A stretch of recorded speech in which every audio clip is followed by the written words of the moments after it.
Señores, saludos, buenas tardes, bienvenidos a 360 grados. Nos complace mucho hacer hoy un programa especial en ocasión de presentarle al doctor Miguel Sato Gómez de Liaño. Es el director general del Centro de Lucha contra la Ceguera, doctor Sato, en Punta Cana, Verón.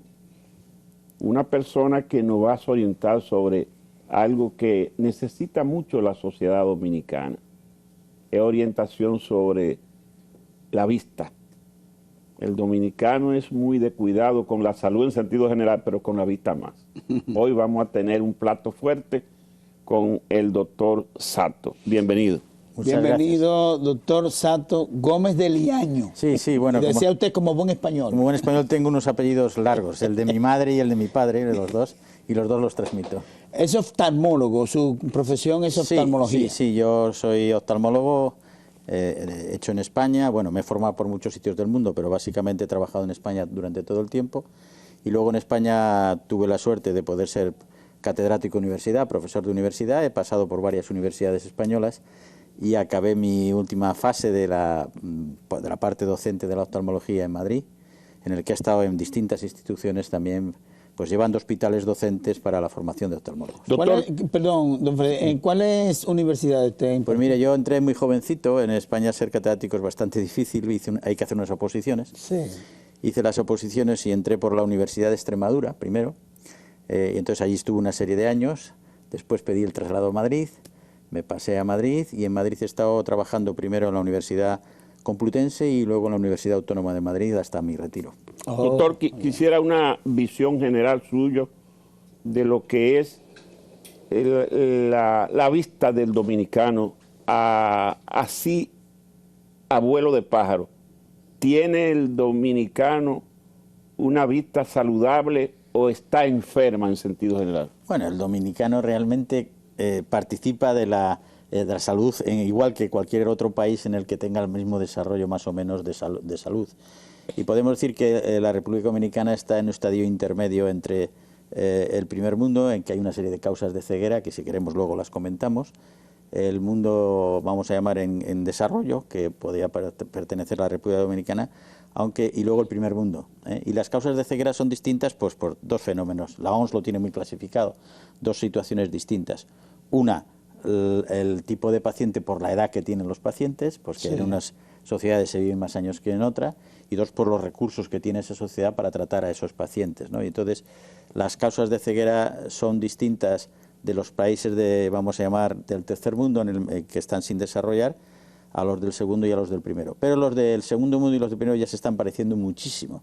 En concreto en la República Dominicana las causas ya de ceguera se parecen muchísimo a las del primer mundo, porque está, yo no voy a decir que mañana, pero a punto de ingresar en los países del primer mundo por su renta per cápita y por su desarrollo, y entonces participa de muchas de las causas de ceguera en el primer mundo.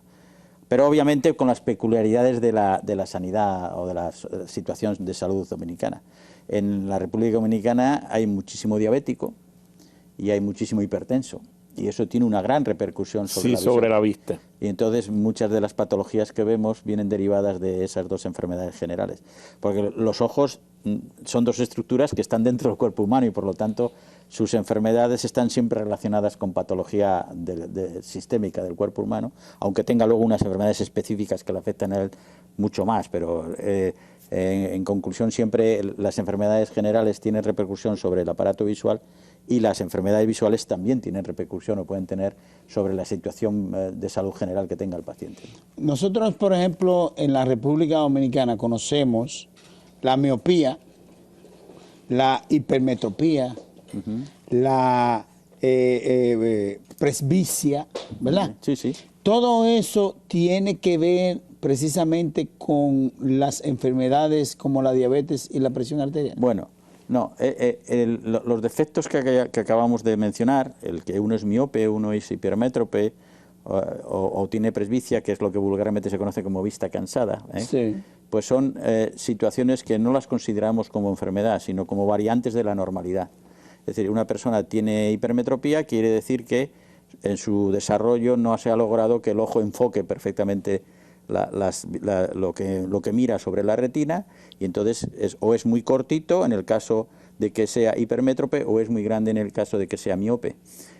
Pero generalmente eso no engendra nada más, que no se ve bien, pero no engendra ninguna lesión que sea irreversible. Okay. Y entonces eso solo se corrige con gafas. La vista cansada, por el contrario, es un proceso ya, vamos a llamar, de envejecimiento, en el que nosotros no estamos diseñados para vivir tantos años.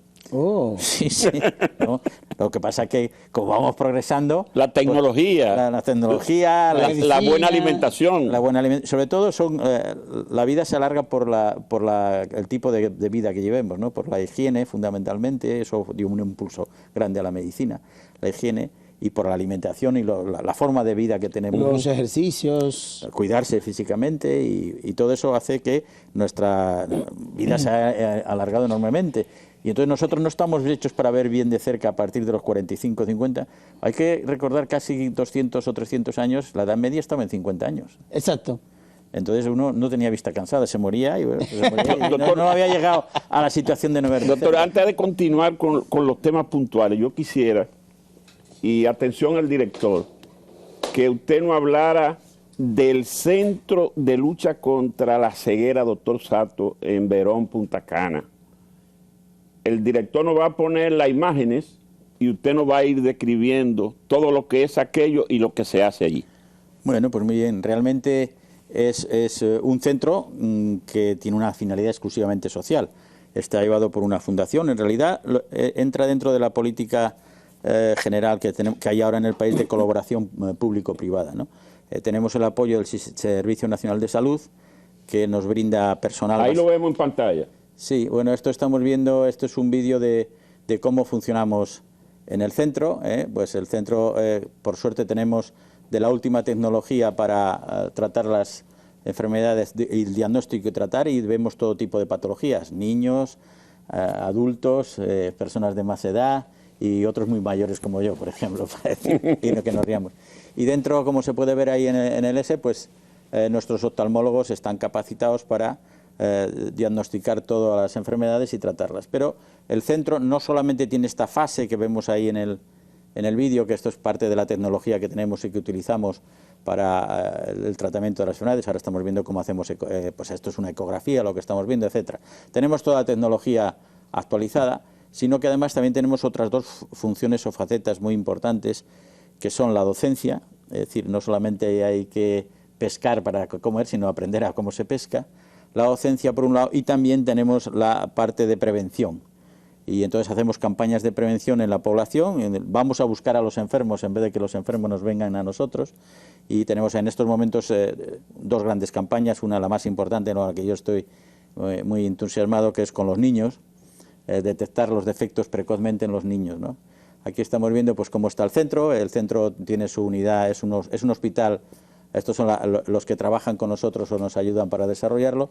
El hospital tiene básicamente, como digo, una parte que es la parte quirúrgica, donde se hace la cirugía, y una parte de la policlínica en la que se ve a los pacientes. ¿Cuáles cirugías se hacen? Pues ahí se hacen las causas más frecuentes de ceguera en el país. Las voy a enumerar ahora. La primera de ellas, aunque no lo parezca, es las cataratas todavía, porque hay gente que no se ha operado de cataratas y está ciego legal. Entonces hacemos cirugía de esas cataratas. El glaucoma también es otra enfermedad que se puede mantener. Después la retinopatía diabética, los diabéticos se quedan ciegos pues si no se les trata, y entonces es otra de las causas fundamentales de ceguera que tenemos a ver. Y cualquier otro tipo de cirugías que necesitemos, que ya entran, por así decirlo, en categoría menos frecuente que estas que he señalado anteriormente como causa de ceguera, pero que pueden provocar o llegar a la ceguera. Todas esas enfermedades que usted acaba de decir pueden ser reversibles. Sí, claro, estoy hablando de causas de ceguera curables. Ya. Porque las causas de ceguera incurable afectan al primer mundo igual que aquí y no las podemos curar, porque hay enfermedades. Por ejemplo, la retinopatía diabética se puede curar, ¿no sabía? Se puede detener, sí. O sea, uno cuando empieza a tener una retinopatía, por eso es importante que el paciente sepa que tiene que visitar al oftalmólogo obligatoriamente cuando es diabético. Si no tiene nada, una vez al año. Y si tiene algo, ya le diré al oftalmólogo, venga usted enseguida que le tengo que hacer tratamientos. Entonces, hay diversos tipos de tratamientos para tratar la retinopatía diabética, porque la retinopatía diabética puede tener distintas formas, o de ser de distintas formas clínicas. Y entonces, en unas ocasiones hay que hacer inyecciones en el ojo para curarla, en otras ocasiones hay que dar láser en el ojo para parar la retinopatía y que no prospere, porque si no, si se le deja su evolución natural, va hacia el estadio final y entonces se queda ciego y ahí ya no tiene solución. El problema de como casi todo en medicina es el diagnóstico precoz. Entonces nosotros tenemos que hacer un diagnóstico precoz para tratar precozmente antes de que llegue a una situación en la que ya no es recuperable. Entonces la retinopatía diabética, incluso doctor, en estadios finales se puede operar. ¿Cómo se puede explicar que yo veo tantos niños de edad de 7, 8, 9 años con lente?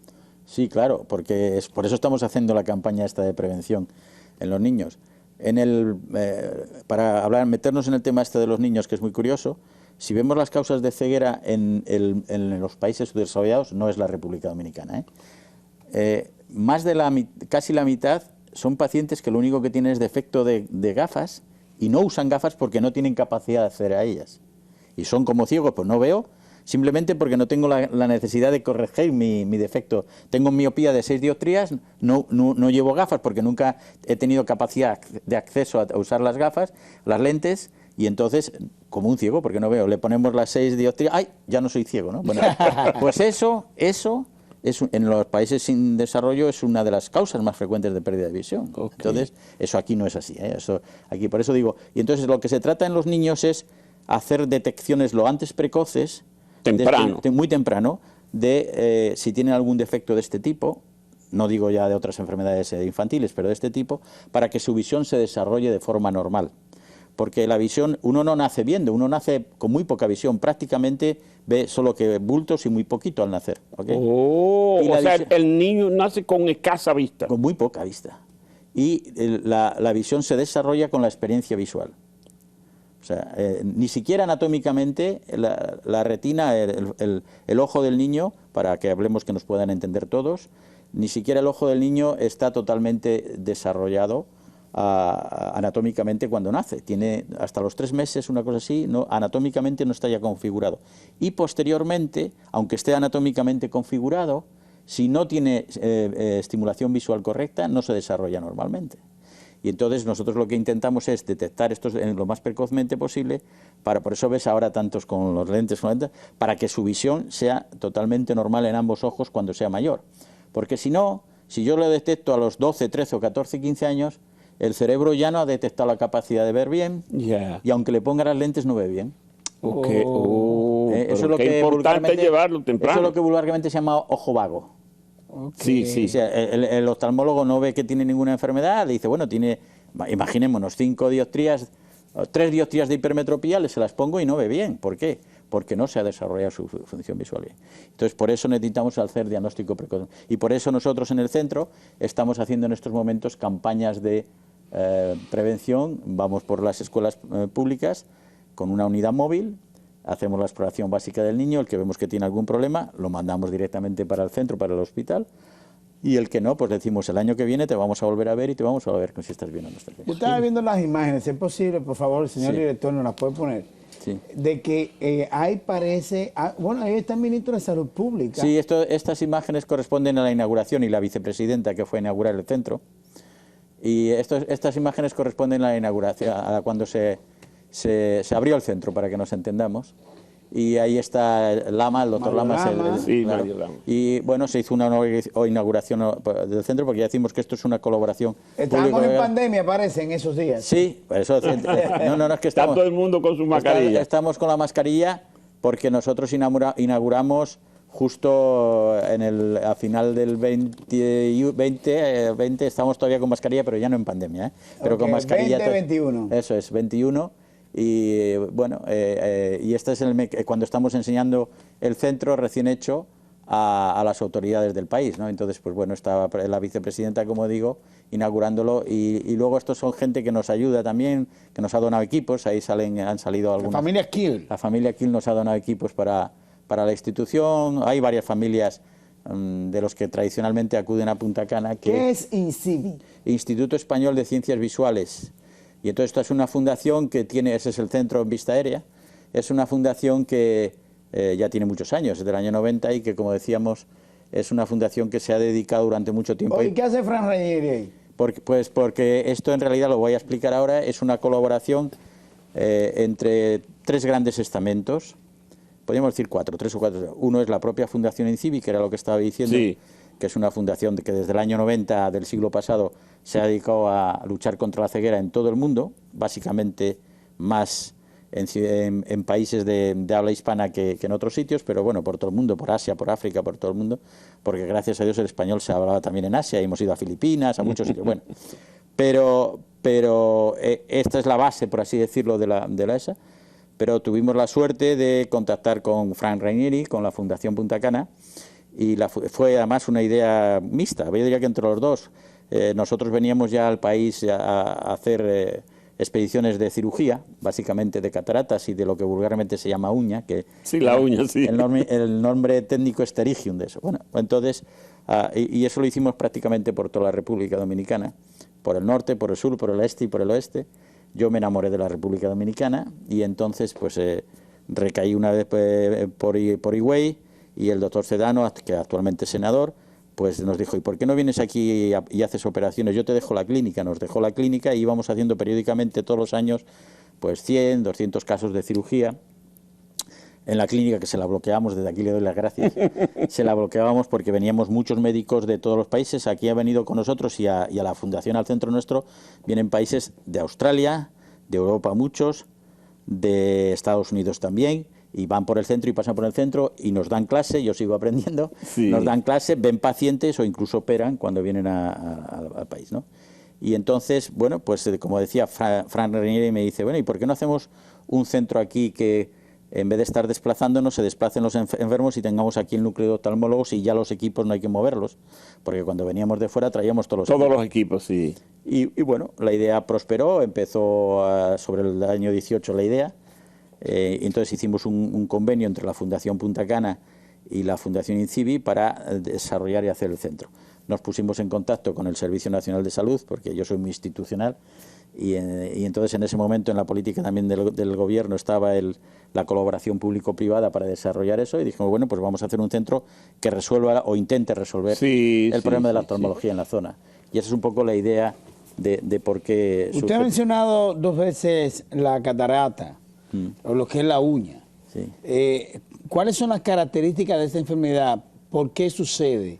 ¿Y a qué edad regularmente sucede? Bueno, son 2 patologías que tienen relación con la localización del país también. Es decir, la catarata es la lente que tenemos dentro del ojo, va perdiendo transparencia. Es transparente para que pase la luz, ¿eh? Entonces va perdiendo transparencia y se va haciendo cada vez más opaca con los años, ¿okay? Y está relacionado, que sepamos, hay varios factores, pero el que tenemos claramente identificado es la propia radiación ultravioleta. Y entonces este es un país de mucha radiación ultravioleta. Sí, sí. Esa es una de las cosas. Luego, por supuesto, está el envejecimiento natural, que hace que todo ese proceso sea el más importante. Y en la uña, en lo que se llama pterygium, también es una degeneración de la parte externa del ojo que está relacionado con el exceso de agentes físicos sobre esa zona. Básicamente, viento, que aquí hace, luz ultravioleta, que aquí hay mucha, y contaminación. Esas 3 cosas hacen que degenere esa zona y hace un crecimiento normal, que es lo que se conoce con uña. Es un tumor benigno, para que nos entendamos la uña. Sí. Y el problema de la uña no es que uno por ese tumor benigno le vaya a pasar algo, es que va creciendo hacia el centro del ojo y se queda uno sin visión. Y cuando lo vamos a quitar, encima una cicatriz en una zona que no tiene que ver ninguna y tiene mala solución. Por eso también hay que tratarla precozmente. Y sobre todo prevenirla. Y prevenirla como muy fácil, usando lentes de sol. Totalmente, sí. Que tenga protección a la luz ultravioleta. Porque Claro, lentes de sol homologadas, obviamente, porque claro, si son falsas y eso no... Eso hace más daño que bien. Claro, no, necesitamos lentes homologadas que detengan la radiación ultravioleta y van a proteger contra el exceso de radiación de la luz natural, por así decirlo, y hace que en general ese cuadro no se produzca, y si se tiene un inicio por lo menos se vaya mucho más lento, de manera que lentes de sol en una zona como esta, que hay tanta radiación solar y que además es un bien público muy importante para el país. Doctor, la higiene, la falta de higiene en el ojo, ¿qué provoca? Muchas cosas. La falta de higiene en el ojo va a provocar, como en el resto del cuerpo humano, fundamentalmente infecciones, Si uno no tiene una higiene adecuada de manos y tal, bueno, lo hemos visto con la pandemia o con estas cosas, cómo se puede uno contaminar con esa historia. Incluso puede aparecer que es básicamente si uno no se limpia bien los ojos, no sé qué contaminaciones en el borde de los párpados, hasta con piojos. Hay piojos en los bordes de los párpados. ¿Qué? Sí, hay piojos en los bordes. Si uno la higiene es la base de la medicina, más que ninguna otra cosa. Y entonces la higiene efectivamente hace que haya muchas enfermedades infecciosas-inflamatorias que se puedan provocar. Hay algo que a mí me ha impactado con relación a esto de la higiene, y es que en una ocasión aquí hubo una situación de cólera en el país, precisamente porque Haití nos quedaba aquí al lado y hubo una corriente de esa enfermedad. Y en esa ocasión el ministro de Salud era Bautista Rojas Gómez, un amigo nuestro. Y yo le pregunté a Bautista Rojas Gómez, ¿cuál es la principal forma de evitar y de higienizarse? Dice, agua y jabón. Claro. Eso es, agua y jabón. Esto es una cosa muy curiosa, que la oftalmología está dentro de la medicina, no es otra cosa. Hay un aspecto muy importante en la medicina, antes del agua y el jabón y después del agua y el jabón. Es decir, por supuesto, ahora hay mucha tecnología, hay muchos fármacos nuevos, muchos no sé qué tal. Las gel que usan. Hay muchas cosas, pero básicamente la higiene en general hizo un cambio paradigmático en la supervivencia de los humanos, desde que dejaron de decir, por así decirlo, o pudieron aumentar su higiene y no estar hacinados, básicamente, pues todas las enfermedades infectocontagiosas pues se propagan más difícilmente. No quiere decir que no se propaguen, pero mucho más difícilmente. Usted hablaba, además de la catarata, de el glaucoma. Sí. ¿Qué es eso? ¿Con qué se come? El glaucoma, la palabra quiere decir el ladrón. Es una palabra que viene de glauco, que quiere decir porque el ojo se quedaba blanco. Pero tradicionalmente lo que queremos decir es la enfermedad que es como un ladrón que va robando la visión sin que el paciente se dé cuenta. Y se produce básicamente por un incremento de la presión dentro del ojo. Okay. Igual que tenemos una presión arterial, tenemos una presión específica dentro de los ojos y al principio no produce síntomas ninguno. Es como el que tiene también hipertensión arterial. Sí. Bueno, a mí voy al médico y me dice, ¿tiene usted la tensión alta? Bueno, y yo estoy muy bien, ¿no? Sí. Vale. Pues esto es igual. La presión intraocular se eleva y al elevarse lo que está provocando es que no se irrigue bien la salida de la vía óptica, del nervio óptico hacia el cerebro, y entonces empieza a quedar sin riego sanguíneo. Y el paciente no se da cuenta porque va muy despacito y bueno, hoy veo tal, y va perdiendo su campo visual, poco a poco, por muerte celular por isquemia, por falta de riego, para que nos entendamos. Sí. Y entonces en ese momento el paciente, como va tan despacito, va perdiendo su visión y se cree que lo que ve es lo normal. No es como cuando uno pierde la visión de forma brusca y dice, hombre, veía bien y ahora no veo. Va perdiendo su campo visual y cuando se va a dar cuenta está prácticamente ciego porque tiene un campo visual tan reducido que casi se da cuenta porque le impide ya hacer una vida normal, y eso ahí ya no tiene solución. Es decir, se han muerto las células nerviosas y cuando algo en el sistema nervioso, cuando se mueren las células no se pueden recuperar. ¿Y cómo se previene eso? Pues lo que hay que hacer es periódicamente, a partir de una edad, ir al oftalmólogo y que le tomen la presión intraocular. Sí. No. Es la única manera. En los programas de salud de todos los países desarrollados hay que ir al oftalmólogo justo cuando empieza eso que habíamos antes de la vista cansada y ahí determinarle su presión intraocular. Estamos hablando 40, 45 años. ¿Se han encontrado, por ejemplo, con una persona que tenga el inicio de ese glaucoma y han revertido esa situación? Sí. ¿Cómo lo han revertido? El glaucoma tiene tratamiento. Lo que pasa es que tiene tratamiento cuando no tiene ya la muerte de las neuronas. ¿Y cuál es el tratamiento? El tratamiento puede ser médico, con gotas, láser o quirúrgico. Y se va utilizando uno u otro dependiendo del tipo del paciente, de cómo está la enfermedad y cómo vaya respondiendo a uno u a otro. Entonces esos tres tipos de tratamiento se utilizan normalmente y si se detecta a tiempo y tal, se para la enfermedad. Es decir, curarla en el sentido de curarla, decir ya no tengo glaucoma, no, usted lo que lo tiene es controlado y nunca más va a progresar si yo le tengo controlado y entonces el paciente no se queda ciego. Doctor, antes de irnos a la pausa, ¿qué es la conjuntivitis? Pues eso es una enfermedad muy frecuente, que es la inflamación de la parte que vemos, cuando miramos a uno a los ojos vemos una parte blanca alrededor, sí, ¿no? sí. Bueno, pues eso tiene encima una membrana, una mucosa transparente, porque lo que vemos blanco no es la conjuntiva, es lo que hay detrás, la siguiente pared del ojo. Y esa es la pared externa, por así decirlo, que está en contacto con todos los gérmenes y con todas las cosas que nos pueden producir alergia. Y entonces es la inflamación de esa parte que ahora la vemos, realmente es transparente, pero la vemos blanca porque es el tejido que hay Aquí detrás. es muy frecuente la conjuntivitis. Sí, hay mucha conjuntivitis. De hecho, por ejemplo, hay las que llamamos las conjuntivitis epidémicas, virales, porque puede ser cualquier germen el que produzca eso, pero hay epidemias, ¿no? Bueno, de hecho, cuando había coronavirus también, una de las formas clínicas que se puede ir es no solo eso, sino la inflamación también de la conjuntiva, la conjuntivitis por coronavirus, porque como cualquier virus es digno de que pueda infectar la conjuntiva. Son bastante frecuentes. En general, el paciente, como le molesta, le pica, le duele y empieza a tener secreciones, le lloran los ojos o tiene como pus en el ojo o legañas. Y ardor. Y ardor y mucho picor, acude al oftalmólogo. Generalmente sí, y tienen tratamiento, obviamente. Cada vez son más frecuentes, esto es lo importante y lo curioso, las conjuntivitis alérgicas también. Uno de los signos de alergia que podemos tener es que tengo el ojo con picor, rojo, frecuente, me pica, me molesta y me lagrimea constantemente. Y entonces son provocadas muchas veces con... También tiene que ver la higiene con eso. Sí, todo esto tiene que ver la higiene, todo, hasta con la propia alergia, porque si yo tengo una higiene adecuada, sobre todo del borde de los párpados y limpieza, pues los alergenos no van a estar lo suficientemente de tiempo para provocarnos la conjuntivitis. O sea, obviamente, como decíamos antes, las infecciones, la higiene es fundamental y en eso también es importante. Doctor Sato, permítanos a nosotros hacer una pausa comercial. Encantado. Vamos a una pausa comercial, seguimos con más aquí.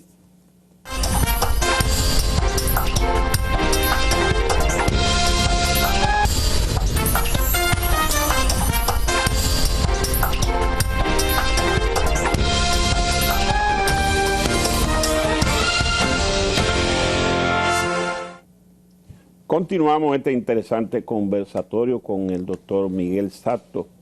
Es el director del Centro de Lucha contra la Ceguera en Verón, Punta Cana. Doctor, una pregunta doble para aprovechar el tiempo.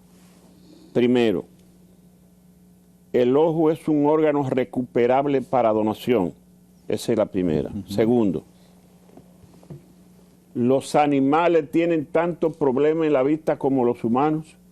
Pues contesto a las dos como pueda. Porque las preguntas siempre son buenas e inteligentes, lo que no son correctas son las respuestas. Bueno, no, realmente a la primera pregunta, efectivamente, los ojos se donan, de hecho se donan. Hay partes que no se pueden trasplantar porque todavía no sabemos, los médicos no sabemos cómo trasplantar el sistema nervioso central, el cerebro, es lo único que no se trasplanta, ¿no? No sabemos cómo podemos... Esas ramificaciones son muchas. Claro, entonces el ojo tiene retina, que es parte del cerebro fuera del cerebro, y eso no se puede trasplantar. Pero sí que se puede trasplantar el resto de estructuras del globo ocular. Y entonces fue una de las estructuras que antes se trasplantó con éxito, y precisamente la popularizó un oftalmólogo español que aprendió a trasplantarlas en la República Checa en el año a principios del siglo pasado, y se fue a trabajar a Nueva York y allí empezó a hacer trasplantes. Nadie le creía, pero fue que es el doctor Castroviejo, o era el doctor Castroviejo. Bueno, pues realmente los trasplantes de córnea pues es uno de los trasplantes más frecuentes que se utilizan en medicina, porque gracias a que no tiene vasos sanguíneos hay menos probabilidad de rechazo que con otros trasplantes. Y por lo tanto los bancos de tejidos, y entre ellos el banco de ojos, pues es una de las cosas que es fundamental. En la República Dominicana estamos un poco deficitarios de córnea siempre. Vienen de bancos extranjeros, generalmente, que los donan gratuitamente, obviamente. Pero, por ejemplo, en España, que somos el país de más trasplantes que hace del mundo, es porque la legislación, uno si se muere en España es donante obligatorio, salvo que haya dicho en su testamento por escrito que no quiero ser donante. O sea, existe la libertad de no serlo, pero lo tienes que especificar por escrito. Es decir, yo no quiero ser donante, por ejemplo, porque mi religión me lo impide o mi forma de pensar me lo impide. La libertad es la libertad de cada uno, bien. Pero si no, uno y se muere sus órganos son capaces de ser para un donante, se donan automáticamente. Eso es lo que dice la ley. Normalmente, sí. Normalmente uno va a hablar con la familia de lo que es, y generalmente suelen ser gente normal y dicen que sí, que quieren ser donantes y que sean donantes porque son... Entonces, efectivamente, el trasplante de estructuras oculares es una cosa importante y que hay que potenciar. Ese es nuestro próximo reto en el propio centro, que es qué bueno. montar un banco de ojos. Es lo que es la próxima. Espero que cuando tenga montado volvamos a venir aquí y decir, ya cumplí una de mis ilusiones, montar un banco de ojos para el país, porque obviamente ya saben que por legislación está prohibido comercializar con estructuras humanas, y eso tiene que ser totalmente benéfico, el trasplante como tal, el tejido o el órgano para el trasplante. Con segunda cosa es que si los animales, pues sí, claro que los tienen. De hecho, una de las especialidades ya dentro de veterinaria es la oftalmológica. Sí, es decir, yo tengo una mascota y las mascotas tienen cataratas y se operan de cataratas. Yo tengo un caballo de carreras muy bueno y de este lado está haciendo una catarata y no ve y se lo opera de cataratas. Al principio eso lo hacíamos los oftalmólogos porque no había una estructura enormemente en veterinaria. De hecho, yo he operado algunos animales de estos así específicos que me los han recomendado mucho, pero ahora existe una verdadera especialización dentro de veterinaria que es también el tratamiento oftalmológica de los animales. Pero qué bien. De los animales, sí. Mire cuánto estamos aprendiendo, Elías. No, pero yo le dije al doctor que el doctor es didáctico. Doctor, en el caso, usted, perdóneme, pero yo he tomado de lo que usted ha dicho, y usted mencionó la catarata, ya hablamos de eso, hablamos del glaucoma. Sí. Me falta la parte de la retinopatía diabética. Sí. ¿Cómo? Porque resulta ser, usted dijo que cuando una persona es diabética, no importa que sea diabetes tipo 1, diabetes tipo 2, ¿debe chequearse la vista? Sí, bueno, si es diabetes de tipo 1, con muchísima más razón. Básicamente por una idea muy clara. Me va a aparecer muy precozmente y me va a dar tiempo a que desarrolle todas las complicaciones posibles de la retinopatía. Pero en todos los tipos de diabetes hay que hacer un control de qué pasa con la retinopatía. Además, es un indicador de gravedad del control también de la diabetes. Es decir, si yo tengo la diabetes muy bien controlada, probablemente o nunca haga una retinopatía o si la hago han pasado 40 años, ¿vale? Si yo tengo muy descontrolada el control metabólico, que el endocrino lo vigila y lo sabe perfectamente al mirar los parámetros sanguíneos, pues es mucho más fácil que yo pueda hacer una retinopatía diabética. Pero los cambios que se producen en los vasos en todo el cuerpo, es que en el ojo los vemos directamente. Cuando un oftalmólogo mira al fondo de ojo, está viendo las arterias y las venas directamente, como si estuviera viéndolas en el trozo de cerebro o en otro sitio de estructura. Y entonces somos capaces de determinar muy precozmente, para que nos entendamos todos los que me estén escuchando, lo que se produce en los diabéticos es una lesión en los...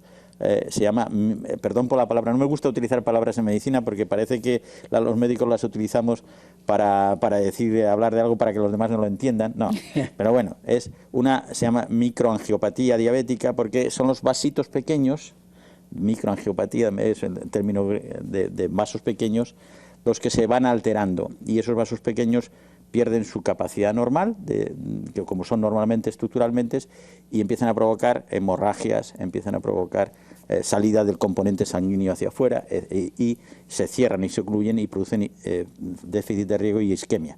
Y eso que estamos viendo en la retina está pasando en el cerebro, exactamente igual. Pero no ahí, y en los riñones también está pasando exactamente igual. Entonces está pasando en todos esos vasitos pequeños que aparecen. Y entonces nos sirve también como indicador. Muchas veces, cuando hay una buena comunicación, de hecho en la mayoría de los hospitales, y es otra de las cosas que también quiero hacer, lo que llamamos la unidad de diabetes está compuesta por especialistas de más de una disciplina, coordinados por un internista. Yo siempre creo, yo defiendo al internista, necesito un internista porque estoy dentro y alguien me tiene que coordinar todo, porque yo puedo saber mucho de riñón, pero se me está escapando alguna otra cosa. Entonces, coordinados por un internista, y entre ellos está un oftalmólogo que está indicando muchas veces, aquí pasa algo, esto no está bien controlado, estamos yendo hacia cosas. Entonces, en la retina del diabético pasan esos cuadros, se ve, el oftalmólogo las ve, y somos capaces además ahora de detectarlos muy precozmente con toda la tecnología que tenemos. Le hacemos esas pruebas y si estamos detectando esa patología, avisamos al endocrino, decir, aquí pasa algo, hay que vigilar, aunque todavía las pruebas renales no estén alteradas, va a poder pasar algo exactamente en el riñón, porque yo estoy viendo lo que está pasando en el ojo. Y luego ya específicamente el oftalmólogo hace los tratamientos para que ese paciente no se quede ciego por esa situación, ¿no? Entonces es una retroalimentación entre medicina interna, endocrino y oftalmólogo constantemente. Doctor, mire, una pregunta tonta, pero quizás sea útil, porque lo he oído en muchas personas. Se me fue la vista y luego me mareé. ¿Qué relación hay entre esas dos cosas que dice una persona? Bueno, no hay preguntas tontas, lo he dicho antes y lo vuelvo a repetir. Puede ser incorrecta mi respuesta, pero es una pregunta muy interesante. Vamos a ver, una de las muchas causas de pérdida de visión, y sobre todo en este país en el que hay mucho hipertenso, que es el otro tema que nos queda por ahí, son las alteraciones vasculares. Es decir, las alteraciones en la irrigación de la sangre, que desde el punto de vista visual pueden afectar a dos estructuras, el propio ojo o el propio cerebro. Okay. Entonces, van a dar síntomas de ese tipo. Es decir, yo tengo pérdidas de visión que pueden ser temporales o definitivas, y de repente vuelvo a ver otra vez y se asocian con dolores de cabeza, con otras manifestaciones generales asociadas a ese problema, o solamente oculares si el proceso solo se produce en el globo ocular, en el ojo. Y entonces eso es siempre un accidente vascular en general. Es decir, yo estaba viendo bien y de repente dejo de ver. Y a los 1 minuto, 2 minutos, me ha vuelto la visión, ¿no? Y encima me he mareado, me he caído. Eso está anunciando que de alguna manera estoy teniendo un déficit de riego sanguíneo generalmente a nivel cerebral, generalmente. Porque el ojo no es el que ve, el ojo cambia la luz por estímulos nerviosos, pero se los manda al cerebro. Y de hecho la oftalmología tiene una parte de ella que se llama neurooftalmología, que se dedica a estudiar todas esas cosas. Las partes, vamos a llamar entre la función visual cerebral y el propio órgano ocular para estudiar las enfermedades. Y eso es un signo o un síntoma, porque en este caso lo ha dicho el paciente, es un síntoma de que hay algún problema vascular. Entonces, obviamente debe de acudir al oftalmólogo, que además el oftalmólogo va a determinar si la lesión es en el globo ocular o es central, en el campo visual, en la corteza visual, y probablemente, si es una cosa así, también lo envía al neurólogo, por si acaso tenemos, y a más compañeros, por si tenemos algo que está provocando ese cuadro vascular. Entonces eso es importante, y yo aquí los veo mucho más frecuentes que en España. Yo aquí diagnostico pacientes con hipertensión que no sabían que eran hipertensos por esa sintomatología que usted me está contando. Es decir, que han llegado, doctor, de repente he perdido bruscamente la visión, me ha tardado no sé cuánto tiempo, o he perdido la visión y sigo viendo borroso, pero de forma aguda y brusca y sin dolor y sin nada a lo mejor. Y son problemas vasculares en general, que lo que nos están indicando que lo que decía antes, los globos oculares están dentro del cuerpo humano y las repercusiones de las enfermedades sistémicas son muy importantes en el mecanismo de la visión. De hecho, la propia oftalmología, y esto para que los que nos estén escuchando se diviertan un poco, surge por la fácil relación que hay síntoma-lesión. Si yo tengo algo que me afecta a un ojo, pierdo la visión. Y entonces eso hizo fácil que se desarrollara la oftalmología, porque el síntoma era ser... Pero en la medicina primitiva, si alguien se ponía amarillo, pues no sabían por qué se ponía amarillo. Y tardó muchos años en saberse qué era. De hecho, hay oftalmólogos, pero hace muchísimos miles de años. Bueno, los romanos tenían su... Y eso que la medicina romana era muy básicamente generalista y tal y cual, pero había oftalmólogos ya romanos que ejercían la oftalmología por la facilidad de que si yo tengo algo en el ojo, el síntoma es muy fácil detectable, que es que dejo de ver. Entonces, eso hizo que prácticamente se desarrollara la oftalmología muy fácil. De hecho, por ejemplo, en la medicina árabe del siglo VI, VII, que en España se desarrolló muchísimo, había en los hospitales de medicina había 3 grandes bases. Uno que llamaban el jefe de patología externa, que era prácticamente un dermatólogo, porque era lo que se veía. El jefe de la patología interna, que era lo que podríamos ser hoy el internista, que era para el resto de las enfermedades, y el departamento de oftalmología, el jefe de oftalmología, porque era una causa que fácilmente se sabía dónde estaba la lesión, porque el síntoma era fácilmente identificable. Dejo de ver, tengo que tener algo en el ojo. A través del ojo, usted también puede ver una enfermedad. Sí, o claro. sea, no necesariamente una enfermedad del ojo, sino del cuerpo. Sí, sí, claro. Yo le veo el ojo y le digo, usted está enfermo, usted tiene un problema de anemia, usted tiene un problema. Claro, eso los buenos médicos enseguida cuando hacen la inspección, una de las cosas que miran es el aspecto externo de los ojos. Sí, cierto. Entonces ven cómo está, hacen así, básicamente porque miran si está rojo o si está todo lo contrario, pálido, o si está de un color especial, por ejemplo amarillo, histérico, tiene una ictericia. O sea que eso dentro de la entrada de la inspección de la medicina general. Pero además el oftalmólogo no solo va a detectar, vamos a decir, esas enfermedades en la parte externa, sino también en la parte interna del ojo. Exacto. Entonces hay muchísimas, hay un capítulo muy grande que es repercusiones oftalmológicas de las enfermedades sistémicas que necesitan una evaluación oftalmológica para sospecharla o diagnosticarla. Sí. Finalmente, Doctor, yo quiero ir al centro otra vez, si es tan amable. Pero déjame una breve. Doctor, aquí hay un caso de una joven que se llama Francina Hungría, que tuvo un accidente violento, recibió un disparo por aquí y perdió la visión. No ha podido recuperarla. Yo le hice una entrevista a ella en una ocasión y le dije, nárrame cómo fue la pérdida de tu visión. Y me dice, yo seguí viendo y luego fui perdiendo progresivamente la vista, pero yo veía durante un tiempo, veía bulto y sentía como la sombra de la... Sí, creo que esta paciente es una paciente que tuvo una ablación, tuvo un traumatismo, creo que fue, ¿no? Sí. Y le cogió los dos ojos, sí. Los dos nervios ópticos. Ella lo que tuvo básicamente es un traumatismo directo sobre lo que llamamos vías ópticas o nervio óptico, para que nos entiendan todo el mundo, y ese traumatismo provocó en alguno de los dos ojos, no recuerdo, una sección completa, y entonces se dejó de ver, y en el otro un traumatismo que todavía quedó algo de función visual hasta que por la propia inflamación traumática se perdió completamente la visión.